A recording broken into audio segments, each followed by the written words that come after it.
हमें अपने जीवन में जितना जरूरी है उतना ही बोलना चाहिए, यह तो सभी जानते हैं। लेकिन कम बोलने से हमें क्या फायदा होते हो और कैसे हम अपने आप को कम बोलने के लिए प्रेरित कर सकते हैं, यह कोई नहीं जानता। लेकिन आज की गौतम बुद्ध की कहानी के माध्यम से हम कम बोलने के महत्व को समझने की कोशिश करेंगे, तो वीडियो के आखिर तक बने रहिए। चलिए शुरू करते हैं। एक गांव में गौतम बुद्ध का बहुत बड़ा आश्रम था।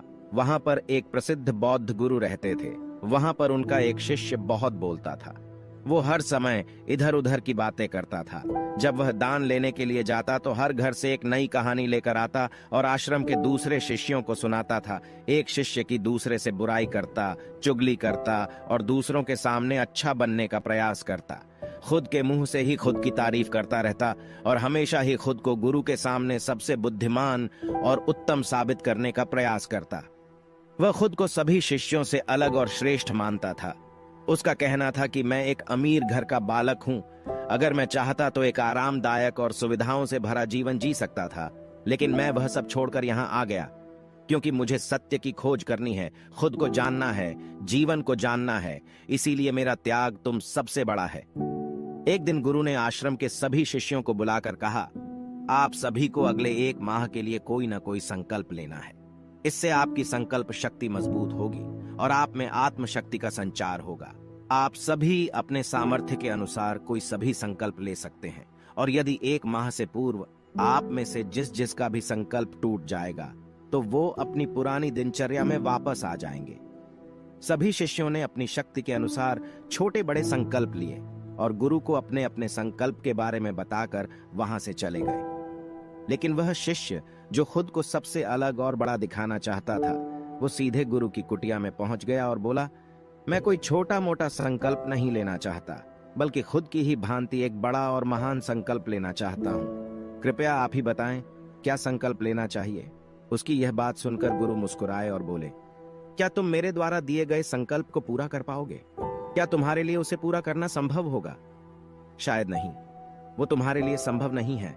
तुम उसे पूरा नहीं कर पाओगे, इसीलिए तुम खुद ही कोई संकल्प ढूंढो। शिष्य ने कहा, नहीं गुरुदेव, आप जो भी संकल्प मुझे देंगे मैं जरूर उसे पूरा करूंगा। गुरु ने कहा, ठीक है, तो तुम अगले 1 माह तक चुप रहोगे, मुंह से एक शब्द भी नहीं निकालोगे, यही तुम्हारा संकल्प है। शिष्य ने कहा, गुरुदेव, ये भी कोई संकल्प है? ये तो बहुत ही आसान है। 1 माह तक चुप ही तो रहना है। आप कोई बड़ा संकल्प दीजिए जो मेरी योग्यता के लायक हो, जिसे पूरा करने में मुझे समस्या हो। गुरु ने कहा, पहले तुम इस संकल्प को तो पूरा करके दिखाओ। शिष्य ने गुरु की बात मान ली और वह उसी समय चुप हो गया और पलटकर कुटिया से बाहर चला गया। उसे चुप रहना बहुत आसान लग रहा था। उसने एक दिन तो जैसे तैसे चुप रहकर काट लिया, लेकिन दूसरे दिन से उसके मन में ना बोलने का बोझ बढ़ने लगा। तीसरे दिन उसे भारीपन महसूस होने लगा और चौथे दिन उसके अंदर एक अजीब सी बेचैनी होने लगी, क्योंकि आसपास आश्रम के सभी शिष्य एक दूसरे से बातें कर रहे थे। वो भी अपना पक्ष उनके सामने रखना चाहता था, उनकी बोलती बंद कर देना चाहता था, लेकिन उसका संकल्प उसके आड़े आ रहा था। इसीलिए वो पूरे दिन सिर्फ मुंह और आंखें बनाता रहता। इसी तरीके से कुछ दिन और बीते और वह शिष्य बीमार पड़ गया। उसका सिर फटा जा रहा था, उसका खाने पीने तक का मन नहीं कर रहा था। वह सिर्फ बोलना चाहता था। वह गुरु के पास गया और उनके सामने बैठकर लिखकर उन्हें बताया, गुरुदेव, मैं बोलना चाहता हूं, बिना बोले। मुझे सांस नहीं आ रही, मेरा दम घुटता जा रहा है, मैं अंदर ही अंदर पागल हुआ जा रहा हूं। मैं क्या करूं? संकल्प तोड़ दूं क्या? यह पढ़कर गुरु मुस्कुराए और बोले, संकल्प तो तोड़ने के लिए ही होते हैं, लेकिन जो अपने संकल्प को पूरा कर लेता है वही अपनी आंतरिक शक्ति को बढ़ाता है, और जो अपनी आंतरिक शक्ति को बढ़ा लेता है वो समझ और जागृति की राह पर आगे बढ़ जाता है। संकल्प का लेना भी तुम्हारे हाथ में था और इसे तोड़ना भी तुम्हारे ही हाथ में है। तुम्हारे बहुत से भाई अपने संकल्प को तोड़कर अपनी पुरानी दिनचर्या पर वापस आ चुके हैं। अगर तुमसे नहीं हो पा रहा तो तुम भी संकल्प तोड़ कर अपनी पुरानी दिनचर्या पर वापस जा सकते हो। लेकिन याद रहे, अगर आज तुम इस छोटे से संकल्प को नहीं संभाल पा रहे तो तुम अपनी बाकी की पूरी जिंदगी को कैसे संभाल सकोगे? बाकी फैसला पूरी तरह से तुम्हारे हाथों में है। गुरु की यह बात उस शिष्य के दिल में चोट कर गई। वह बिना कुछ बोले वहां से वापस चला गया और खुद को अपनी कुटिया में बंद कर लिया। वह केवल अपने जरूरी कामों के लिए ही कुटिया से बाहर निकलता, बाकी सारे समय कुटिया के अंदर ही बैठा रहता। 15 दिन बीत चुके थे और आश्रम के लगभग सभी शिष्यों का संकल्प अब तक टूट चुका था, लेकिन उसका संकल्प अभी भी जारी था। संकल्प लेने के बाद से अब तक उसने एक शब्द भी ना बोला था। सारा आश्रम हैरान था कि इतना बोलने वाला इंसान चुप कैसे हो गया। 15 दिन बीतने के बाद वह दोबारा अपने गुरु के पास गया और लिखकर बताया है, गुरुदेव, मैं बाहर से तो चुप हूं, लेकिन मेरे भीतर बहुत सी आवाजें हैं, बहुत सी चीख पुकार और शिकायतें हैं। मैं अंदर ही अंदर बात करता रहता हूं। मेरा मन तरह तरह के प्रश्न पूछता रहता है। मैं बाहर से जितना मौन हूं, भीतर से उतने ही शोर शराबे से भरा हुआ हूं। क्या इस तरह से मेरा संकल्प अभी भी जारी है?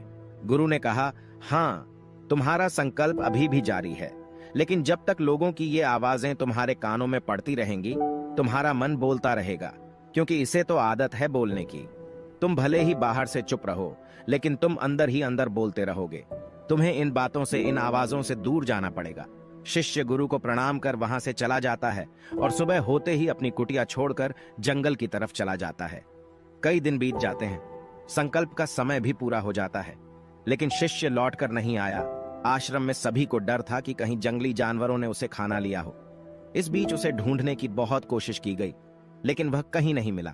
सभी गुरु भाइयों ने मान लिया था कि जंगली जानवरों ने उसे अपना शिकार बना लिया है, लेकिन गुरु को ऐसा नहीं लगता था। एक दिन आश्रम का एक अन्य शिष्य गुरु के पास आया और बोला, गुरुदेव, हमारे उस अधिक बोलने वाले भाई के साथ क्या हुआ होगा? क्या जानवरों ने उसे मार दिया होगा? गुरु ने कहा, हो सकता है कि जानवरों ने उसे अपना शिकार बना लिया हो, लेकिन उसके न लौटने की एक दूसरी वजह भी हो सकती है। शायद उसे वो मिल गया है जिसके लिए वह गया था। फिर शिष्य ने पूछा, गुरुदेव, क्या ज्यादा बोलना इतना हानिकारक होता है? गुरु ने कहा, इंसान के जीवन के बहुत सारे दुखों में से एक दुख ये भी है कि वो कभी चुप नहीं रह सकता, हमेशा कुछ ना कुछ बोलता ही रहता है। सिर्फ हमारे बोलने के कारण हमारे आधे से ज्यादा दुख पैदा होते हैं। परिवार के अधिकतर झगड़ों की वजह हमारा बेमतलब बोलना ही होता है। हम में से कोई भी चुप नहीं रहना चाहता, हम बस सामने वाले को सुना देना चाहते हैं। जो भी हमारे मन में है, सब निकालकर उसके मन में बैठा देना चाहते हैं। उसे समझा देना चाहते हैं कि देख, तू गलत है और मैं सही, और इस तरीके से सब एक दूसरे की सड़ी गली बातों को ग्रहण कर रहे हैं। इस तरीके से सुनने और सुनाने का यह काम जिंदगी भर चलता रहता है, लेकिन इस नासमझी में हम अपना समय, अपना जीवन, अपनी समझ और सबसे महत्वपूर्ण वो कीमती पल जो जिए जा सकते हैं, जिनको अनुभव किया जा सकता है, जिनमें आनंद को प्राप्त किया जा सकता है, ये सब खो देते हैं। लेकिन इसके बदले हमें मिलता क्या है? कुछ नहीं, सब व्यर्थ और बर्बाद हो जाता है। इस पागलपन में हमने क्या खो दिया, इसका एहसास केवल कुछ ही लोगों को हो पाता है। बाकी लोग जैसे उन्हें अपने आने का पता नहीं, वैसे ही उन्हें अपने जाने कभी पता नहीं चल पाता। शिष्य ने कहा, तो फिर इसका समाधान क्या है? गुरु ने कहा, पूरी जागरूकता के साथ अपने विचारों को देखना यही एकमात्र तरीका है। सारी मानसिक समस्याओं का वर्तमान में रहकर चिंतन करना, पूरी जागरूकता के साथ अपना काम करना जिंदगी में चमत्कारिक बदलाव ला देता है। उसके बाद वह शिष्य गुरु से अपने प्रश्नों का उत्तर पाकर उनको प्रणाम करके वहां से चला गया। उस शिष्य को आश्रम छोड़कर गए हुए 3 महीने का समय बीत चुका था, लेकिन उसकी कोई खबर ना थी। अब तक तो सभी गुरु भाइयों ने भी उसके वापस लौटने की उम्मीद छोड़ दी थी, लेकिन एक दिन वो आश्रम लौट आता है। उसे देखकर सभी के आश्चर्य और खुशी का ठिकाना न रहा, लेकिन अब वो नहीं था जो यहां से गया था। वो कुछ और ही बनकर वापस आया था। उसके अंदर एक गजब का बदलाव महसूस किया जा सकता था। उसके चेहरे पर एक गजब का ठहराव और आंखों में बड़ी शांति थी। आश्रम में आते ही सभी गुरु भाइयों ने उसे चारों तरफ से घेर लिया और बातें करने लग गए। वह भी अपने गुरु भाइयों से बातें करने लगा। उससे बात करने वाले सभी ने यह अनुभव किया कि अब वे पहले जैसा उतावला और बातूनी नहीं रह गया था। उसके मुंह से एक एक शब्द बहुत ही सुलझे हुए और मधुरता के साथ निकल रहे थे। थोड़ी देर तक गुरु भाइयों से बात करने के बाद वह सीधा गुरु की तरफ चला गया। उसने गुरु के चरण छुए और कहा, गुरुदेव, क्या मैं अब भी मौन हूं? क्या अब भी मेरा संकल्प जारी है? गुरु ने कुछ देर तक शिष्य की आंखों में बड़े ध्यान से देखा और कहा, हाँ, तुम अब भी मौन हो। तुम्हारे मुंह से एक भी शब्द निकल नहीं रहा और तुम्हारा संकल्प अभी भी जारी है। शिष्य ने कहा, गुरुदेव, जब मैं आश्रम से गया तो मैं मुंह से तो चुप था, लेकिन मेरे अंदर बहुत सी आवाजें थीं। मन में बहुत से प्रश्न थे और वो बंद नहीं हो रहे थे, तो मैं जंगल में चला गया, इस उम्मीद से कि वह मुझे शांति मिलेगी और मेरे मन की बकबक कम हो जाएगी। लेकिन मैं जितना एकांत में जाता गया, मेरे अंदर की आवाज उतनी ही तेज होती गई। मेरे भीतर की पुरानी से पुरानी आवाज मुझे सुनाई देने लगी। तब जाकर मैंने महसूस किया कि मैं कितना गलत कर रहा था। जब मैं अपने परिवार वालों, दोस्तों को और गुरु भाइयों को बुरा भला कहता था, तो उस समय मुझे लगता था कि मैं सही कह रहा हूं। जब मैं गुरु भाइयों की एक दूसरे से चुगली करता हूं और उनका मजाक बनाता, तब भी मुझे यही लगता था कि मैं उनसे बेहतर हूं और मैं सही कर रहा हूं। लेकिन उस दिन मैंने पहली बार महसूस किया कि मैं कितना गलत बोलता था। काफी दिनों तक ये आवाजें, ये शिकायतें मेरे अंदर चलती रहीं, लेकिन धीरे धीरे करके एक दिन ये सारी आवाजें मेरे अंदर से समाप्त हो गईं। अब मैं भीतर से भी मौन हो गया। उस घने जंगल में बाहर से कोई बोलने वाला था नहीं और भीतर कोई आवाज बची ही नहीं थी, और मैं उस दिन पहली बार मौन का सही अर्थ समझा। मेरे चारों तरफ बहुत शांति थी। हालांकि अभी भी कुछ आवाजें आ रही थीं, जो पहले भी आती थीं, लेकिन मैं उन्हें सुन नहीं पाता था। पर अब वह सभी आवाजें मुझे स्पष्ट रूप से सुनाई दे रही थीं। हवा के चलने की आवाज, चिड़ियों के चहकने की आवाज और पानी के बहने की आवाज। ये सभी आवाजें मैंने पहली बार पूरे होश पूर्वक सुनी। अपने चारों तरफ इतनी शांति मैंने पहले कभी महसूस नहीं की थी। तो इस शांति को भंग करने के लिए मैंने पहली बार अपने मुंह से कोई शब्द निकाला। मैं चिल्लाया, हे ईश्वर, यह कैसी शांति है? सभी कुछ इतना शांत क्यों है? ऐसा क्या हो गया? लेकिन मेरे चिल्लाने के बाद भी वह शांति भंग नहीं हुई। सब कुछ पहले के जितना ही शांत था, बाहर भी और भीतर भी। हे गुरुदेव, मैंने अपने गुरु भाइयों से बात की, मैंने आपसे बात की। मैं बोल रहा हूं, मैं चल रहा हूं, मैं सब कुछ देख रहा हूं, लेकिन मैं अपने भीतर एकदम एकांत में हूं, मौन में हूं, भीड़ में होता हूं, तब भी भीतर से अकेला एकांत में होता हूं। जब मैं खुद में भी शोर करना चाहता हूं, तब भी एकांत में ही होता हूं। अब सब दिखाई पड़ने लगा है, सब सुनाई पड़ने लगा है। गुरु ने कहा, जब तक हम बाहर की तरफ बोलते रहेंगे, भीतर अशांति ही रहेगी। लेकिन जिस दिन हम भीतर की तरफ मुड़ जाएंगे, तब हमारे मुंह से कुछ भी निकलेगा, हम शांत ही रहेंगे। दुनिया में जितनी भी बुराइयां हैं, ज्यादातर हमारे बोलने से ही उत्पन्न होती है, क्योंकि हम चुप रहना नहीं चाहते। हम जितनी जरूरत है उससे कहीं ज्यादा बोलते हैं। हम सामने वाले को सुनना नहीं चाहते, बल्कि उसकी बोलती बंद कर देना चाहते हैं।